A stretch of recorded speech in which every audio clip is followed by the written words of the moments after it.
Perkenalkan, nama saya Ongki Ratno Kaja, mahasiswa Poltekkes Kemenkes Kupang, jurusan Prodi Sanitasi. Di sini saya akan menjelaskan tentang dampak buang air besar sembarangan atau biasa disebut BAB.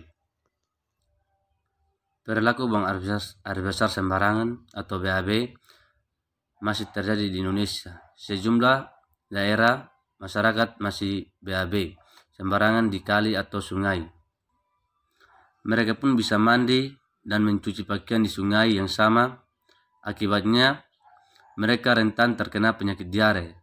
Selain diare, balita mudah terserang pneumonia dan pencemaran tinja melalui udara. Dampak penyakit yang paling sering terjadi akibat buang air besar sembarangan ke sungai adalah Escherichia coli. Itu merupakan penyakit yang membuat orang terkena diare.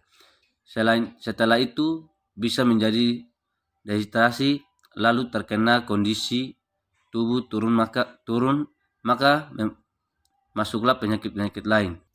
Baik, yang berikut saya akan menjelaskan tentang pembuatan jamban sehat. Kategori jamban disebut sehat jika pembuangan kotorannya di penampungan khusus tinja atau septic tank. Kalau buangnya ke sungai, itu belum termasuk sehat. Kementerian Kesehatan menetapkan 7 syarat untuk membuat jamban sehat.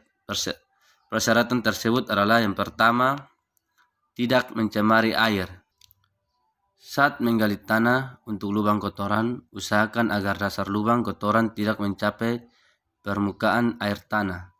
Maksimum, jika keadaan terpaksa, dinding dan dasar lubang kotoran harus dipadatkan dengan tanah liat atau diplester. Jarang lubang kotoran ke sumur kurang-kurangnya 10 meter.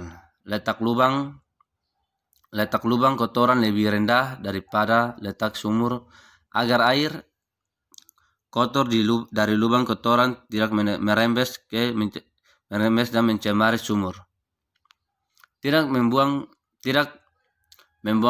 air kotor dan buangan air besar ke dalam selokan, empang, danau, sungai, dan laut. Yang kedua adalah tidak mencemari tanah permukaan. Tidak buang air besar di sembarang tempat seperti kebun, pekarangan, dekat sungai, dekat mata air, atau pinggir jalan.